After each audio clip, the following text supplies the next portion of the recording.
এই মুহূর্তে আমি যে আলোচনাটা করছি এটা আমি সম্পূর্ণ আমার নিজ দায়িত্ব নিয়ে আলোচনাটা করছি এবং একজন সাংবাদিক, একজন রিপোর্টার ফিল্ডে থেকে তার যেই বাস্তব অভিজ্ঞতা হয় সেই বাস্তব অভিজ্ঞতা আপনাদের সঙ্গে শেয়ার করছি। শেখ হাসিনার 832 ভরি গয়না, শেখ হাসিনা এই 832 মানে শেখ হাসিনা ব্যাখ্যা দিয়েছেন যে শুধু আমার না, আমার পরিবারের সবার আছে। শেখ হাসিনা ব্যাখ্যা দিয়েছেন আমি বানের জলে ভেসে আসা পরিবারের না, এবং এটাই বাস্তবতা, কিন্তু বানের জলে ভেসে আসেনি। তার বাবা 55 বছর আগে রাজা ছিলেন বাংলাদেশে। তার 832 ভরি গয়না আমি যে সমালোচনার চোখে দেখি, তিনি বলছেন 96 সালের পরে তিনি পূবালী ব্যাংকের লকারে কখনো যান নাই। আচ্ছা, আপনারা যদি সমালোচকরা এটা বিশ্বাসও না করেন, আমিও যদি বিশ্বাস না করলাম তিনি যান নাই, ঠিক আছে।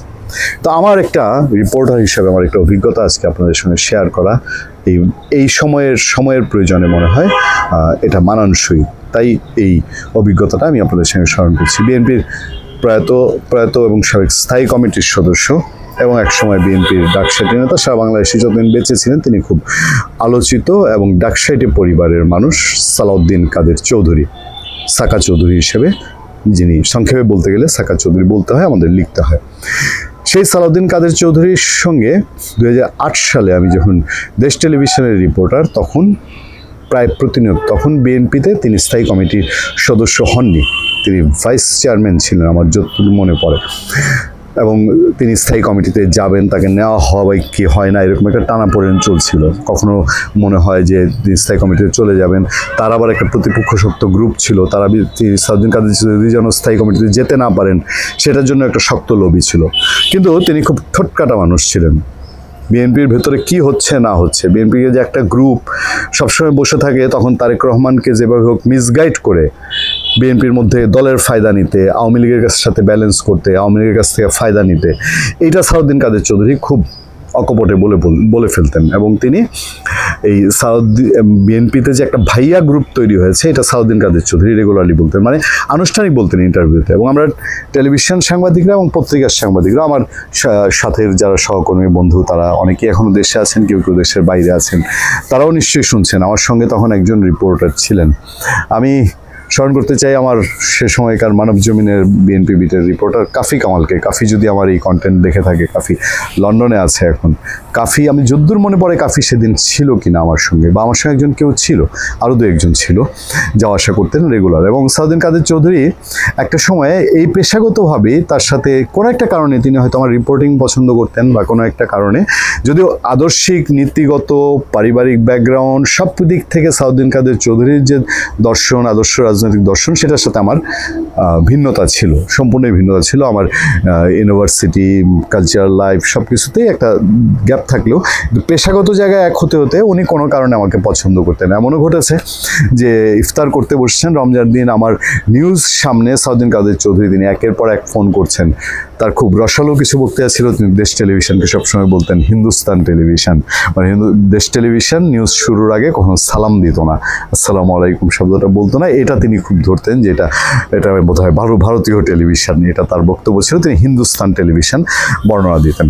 তো আমাকে ফোন দিয়েই বলতেন, এই হিন্দুস্তান টেলিভিশনের রিপোর্টার চলে আসো, আজকে পরোটা দিয়ে মেজবানের মাংস খেতে হবে। সেরকম একদিন মেজবানের মাংসে তিনি গল্প করছিলেন, আমি তাকে ইচ্ছে করে খুঁচাতাম, কারণ আমি শুনতাম যে সালাউদ্দিন কাদের চৌধুরী শেখ হাসিনার পরিবারের সদস্য, শেখ হাসিনাদের সঙ্গে তাদের খুব গভীর আত্মীয়তা আছে, ইতিহাস তাই বলে। এবং বঙ্গবন্ধু শেখ মুজিবুর রহমান তিনি চট্টগ্রামে গেলে সালাউদ্দিন কাদের চৌধুরীর পিতা ফজল কাদের চৌধুরী তার বাসায় আতিথেয়তা নিতেন অসংখ্যবার। রাজনৈতিক বিরোধ ছিল, ফজল কাদের চৌধুরী বঙ্গবন্ধুর শাসনামলেই জেলে মৃত্যুবরণ করেছেন, কিন্তু রাজনীতির মাঠের বাইরে তারা সেই সম্পর্কটা মেনটেন করতেন। সালাউদ্দিন কাদের চৌধুরী এবং শেখ পরিবার, সেই যে সুতায় গাথা একটা ইতিহাস থেকে আমার জানা হয়েছে। আমি শেখ হাসিনা 32 ভরি 832 ভরির স্বর্ণের উদ্দেশ্যেই আজকের এই কথাগুলো বলছি। আমি মুক্তিযুদ্ধকালীন সালাউদ্দিন কাদের চৌধুরীর কাছ থেকে অনেক ইতিহাস জানার চেষ্টা করি। আমার আগ্রহ ছিল তাকে যে মুক্তিযুদ্ধ অপরাধী, রাজাকার, মুক্তিযুদ্ধ বিরোধী বলা হয়, এইটা খুঁচিয়ে বের করা, মানে ইন্টারভিউতে না, ইন্টারভিউর বাইরে ইনিয়ে সরাসরি তার একটা মানুষকে জিজ্ঞেস করা যায় না যে আপনি কি রাজাকার ছিলেন, এটা তো তার সঙ্গে, মানে তিনি সেই মাপের মানুষ। আর আমাকে যেহেতু তিনি ওভাবে গ্রহণ করেছিলেন, তো আমি তাকে একবার মুক্তিযুদ্ধের ইতিহাস কি জানার জন্য, অনেক ইতিহাস আছে, যেমন সেদিনও দেখা হয়েছে আমার সাথে, 15-20 দিন আগে দেখা হয়েছে। আনোয়ার হোসেন মঞ্জু জাতীয় পার্টির এক অংশের প্রধান, আজকে নিউজে দেখলাম যে জাতীয় পার্টি আনোয়ার হোসেন মঞ্জু এবং নতুন যেটা ভাগ হয়েছিল আনিসুল ইসলাম মাহমুদ, দুই জাতীয় পার্টি এক হয়ে যাচ্ছে। তো সেই আনোয়ার হোসেন মঞ্জুও বলেছেন যে মুক্তিযুদ্ধকালীন, আমি জিজ্ঞেস করেছিলাম একটু সময়ের মধ্যে কথায় 2-3 দিন দেখা হয়েছে, যে সালাউদ্দিন কাদের চৌধুরী আমাকে এরকম একটা ইতিহাস বলেছিলেন আপনার বন্দি থাকার সময়কার, আপনাকে উনি সেভ করেছিলেন। আনোয়ার হোসেন মঞ্জু বলেছেন হ্যাঁ, ঘটনা সত্যি। তো সেই রকম অনেক ঘটনার মধ্যে একদিন বললেন যে একদিন মুক্তিযুদ্ধ চলাকালীন সময় সালাউদ্দিন কাদের চৌধুরী চট্টগ্রাম থেকে ঢাকায় এসছেন, তখন বেগম ফজিলাতুন্নেসা মুজিব, বঙ্গবন্ধু শেখ মুজিবুর রহমানের স্ত্রী, শেখ হাসিনার মা, তিনি সালাউদ্দিন কাদের চৌধুরীকে খবর দিয়েছেন। খবর দিয়ে বলেছেন যে পুরনো ঢাকায় এক হিন্দু স্বর্ণকার, সম্ভবত আমি ভুল না করে থাকলে ভদ্রলোকের নামটাও সালাউদ্দিন কাদের চৌধুরী আমাকে বলেছেন, কিন্তু আজকে তো প্রায় 15 বছর হয়ে গেছে, 15-16 বছর হয়ে গেল, 16-17 বছর আমি সেই নামটা ভুলে গেছি, কিন্তু খুঁজলে স্টাডি করলে নিশ্চয়ই সেই নামটাও পাওয়া যাবে।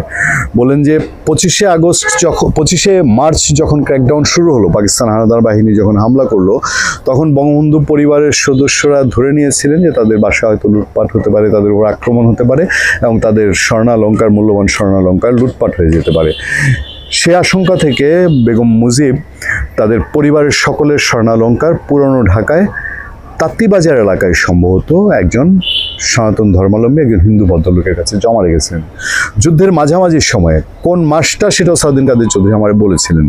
যুদ্ধের মাঝামাঝি সময়ে বেগম মুজিব সালাউদ্দিন কাদের চৌধুরীকে ডাক দিয়ে বললেন যে তুমি যাও, গিয়ে ওখানে গোল্ডগুলো আছে, গোল্ডগুলো আমাকে এনে দাও। তখন কিছুটা বোঝা যাচ্ছে যে তাদের উপরে আর আক্রমণ বা লুটপাট ডাকাতি হবে না বঙ্গবন্ধু শেখ মুজিবের পরিবারের উপর। তো সালাউদ্দিন কাদের চৌধুরী তার জিপ নিয়ে, সে সময় তার একটি জিপ ছিল, সেই জিপ নিয়ে তিনি পুরনো ঢাকায় গেছেন। গিয়ে আমাকে সালাউদ্দিন কাদের চৌধুরী বলেছেন যে আমি গোল্ড 2 বালিশ ভর্তি, মানে বালিশের তুলো অনেকাংশেই প্রায় সবটা বের করে ওইটার ভেতরের স্বর্ণগুলো নিয়ে তারপর তুলো দিয়ে আবার ঢেকে 2 বালিশ ভর্তি স্বর্ণালঙ্কার তিনি জিপের পেছনে বালিশগুলো নিয়ে ফিরছিলেন। তখন শাহবাগ, তৎকালীন ইন্টারকন্টিনেন্টে একটি আর্মি ক্যাম্প এবং রাজাকার ক্যাম্প ছিল, সেখানে সালাউদ্দিন কাদের চৌধুরী চেকিংয়ে পড়েন এবং চেকিংয়ে তার জিপ চেক করা হয়নি, কিন্তু তাকে নামিয়ে কয়েক ঘন্টা ওখানে আটকে রাখা হয়েছিল। তিনি প্রথমে বোধহয় তার পরিচয় দেননি বা পরিচয় দেওয়ার সুযোগ পাননি, কিন্তু ওই বালিশগুলো তখন জিপের মধ্যে। সালাউদ্দিন কাদের চৌধুরী আমাকে বলছিলেন যে ওই বালিশগুলো যদি তখন পেয়ে যায় তাহলে আমার বিপদ ঘটতে পারত। এবং আলটিমেটলি যখন সালাউদ্দিন কাদের চৌধুরী পরিচয় জানালেন, তারপরে তাকে ছেড়ে দেওয়া হয় এবং তিনি সেখান থেকে এই স্বর্ণালঙ্কার বেগম মুজিবের হাতে পৌঁছে দেন। সেই যে 2 বালিশ স্বর্ণালঙ্কার, সেই 1971 সালে, 71 গেল আজকে 55 বছরে। আমার আলোচ্য বিষয় হলো আজকে 832 ভরি স্বর্ণ একটা রাজার পরিবারকে নিয়ে দেখানো হলো। সালাউদ্দিন কাদের চৌধুরী তিনি কিন্তু খুব স্ট্রেটফরওয়ার্ড কথা বলতেন এবং মিথ্যা কথা বলতেন না, তিনি যা সত্য তাই বলে যেতেন। আমি আরও অনেক ইতিহাস জানি। আপনার সালাউদ্দিন কাদের চৌধুরী বড় ছেলে, যিনি এখন রাজনীতিতে সাংঘাতিক রকম অ্যাক্টিভ, বাবার জায়গা রাখার, বাবার নাম রাখার চেষ্টা করছেন।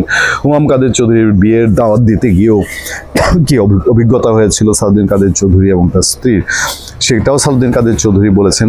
প্রসঙ্গক্রমে এটা আমি বলে রাখি আপনাদেরকে যে সালাউদ্দিন কাদের চৌধুরী তাকে স্বাভাবিক আগ্রহ থেকে আমি বহুভাবে, মানে সরাসরি ওই রাজাকার প্রশ্নটা ছাড়া আমি তাকে জানার চেষ্টা করেছি মুক্তিযুদ্ধকে, কিন্তু উনি বুঝে যান। উনি বুঝে গিয়ে আমাকে সে সময় তার যে উত্তরটা ছিল, তিনি বলেছিলেন যে কি বলতে, আমার যতটুকু মনে পড়ে একাধিকবার, যে তুমি কি বলতে চাও আমি বুঝি, তার ঢঙে বলতেন। তার বলার কিন্তু একটা ঢং ছিল, সেই ঢঙে তিনি বলতেন। এবং আমাকে শুধু এইটুকু বলেছিলেন একটাবার যে তখন যদি মুক্তিযুদ্ধের বিপক্ষে অ্যাক্টিভলি কোনো কিছু করার থাকতো তাহলে করলে তিনি অনেক কিছুই করতে পারতেন, অনেক কিছু তার করার ছিল, অনেক কিছু করার চেষ্টা করতেন এবং সেই সুযোগ তার ছিল। তিনি সেরকম, তিনি বেশ কয়েকবার আমাকে বলেছেন যে তিনি মুক্তিযুদ্ধ বিরোধী সরাসরি যে ধরনের অপারেশন রাজাকাররা চালিয়েছে, রাজাকাররা যেগুলো করেছে, এগুলোতে তিনি ইনভলভ ছিলেন না। এবং আলটিমেটলি এটা হচ্ছে সালাউদ্দিন কাদের চৌধুরীর বক্তব্য। এর বাইরে সে সময় তো চট্টগ্রামে তার অ্যাক্টিভিটিস বা তার কাছ থেকে আমি যা শুনেছি সেটুকুই শুধু আপনাদেরকে জানাচ্ছি। আমি এখন যে ইতিহাসটা বললাম যে বঙ্গবন্ধু পরিবারের স্বর্ণ, এটা হয়তো আমি জানি না যে তার স্ত্রী বা সন্তানরা জানেন কিনা, সালাউদ্দিন কাদের চৌধুরী পরিবারে বলেছেন কিনা। আমি আমার এই অনুষ্ঠানের মাধ্যমে আমি দাওয়াত দিচ্ছি, আমি হুমাম কাদের চৌধুরীকে আমি নিমন্ত্রণ করতে চাই। এর মধ্যে যোগাযোগটা তেমনভাবে হয়ে ওঠে নাই, আমি আমাদের অনুষ্ঠানের দর্শকদের উদ্দেশ্যে নিয়ে আসতে চাই।